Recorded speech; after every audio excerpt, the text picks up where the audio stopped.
The entire music world has been in mourning following the untimely death of Foo Fighters drummer Taylor Hawkins. On March 25th, the charismatic Hawkins, who had manned the drum kit for the band since 1997, died at a hotel in Bogota, Colombia, ahead of a scheduled performance at Festival Estéreo Picnic. In the wake of Hawkins' death, Foo Fighters were forced to cancel that performance, as well as another scheduled show at Lollapalooza, Brazil, and all of their upcoming tour dates. Hawkins died just about an hour before he and the band were supposed to play. Fans were already at the venue waiting to see Hawkins and his bandmates perform, but upon hearing the tragic news of his death, the stage was turned into a memorial with candles placed on stage as a vigil. Colombian authorities launched an investigation into Hawkins' death, and since then, details have been trickling out about this tragedy. So Taylor, besides being the best drummer I've ever seen in my life, I think he's great. At the time of Hawkins' death, Foo Fighters were in the midst of a string of South American festival dates.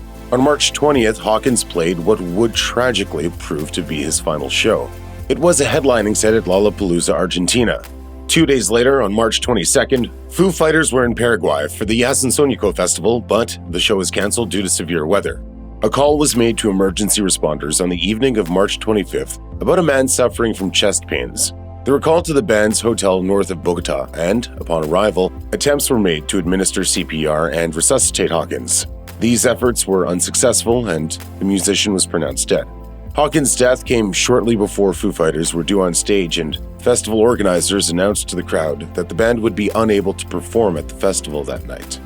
Foo Fighters released their own statement on social media, which read, "The Foo Fighters family is devastated by the tragic and untimely loss of our beloved Taylor Hawkins. His musical spirit and infectious laughter will live on with all of us forever. Our hearts go out to his wife, children, and family, and we ask that their privacy be treated with the utmost respect in this unimaginably difficult time." The band's final show of their South American run was supposed to be in Sao Paulo at Lollapalooza, Brazil. Foo Fighters were replaced by Miley Cyrus, who dedicated her set to Hawkins. She told the crowd, "I would have done anything to hang out with him one more time."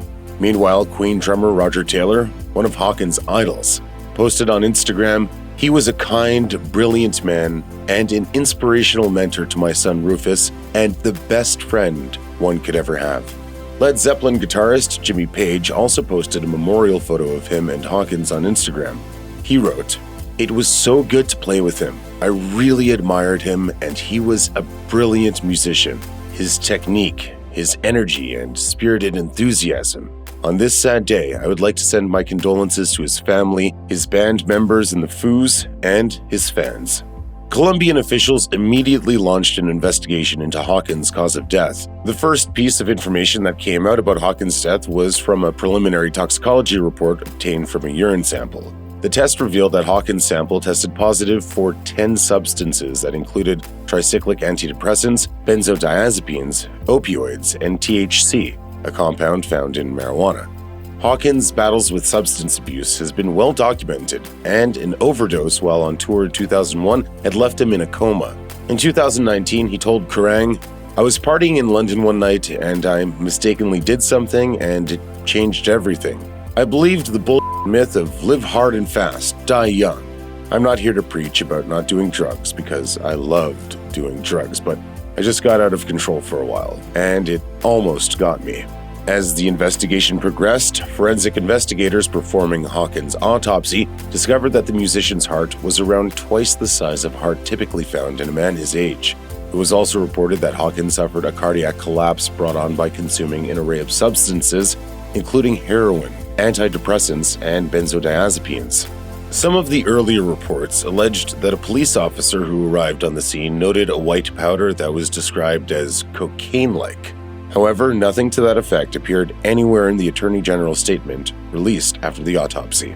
If you or anyone you know is struggling with addiction issues, help is available. Visit the Substance Abuse and Mental Health Services Administration website or contact SAMHSA's National Helpline at 1-800-662-HELP. That's 1-800-662-4357.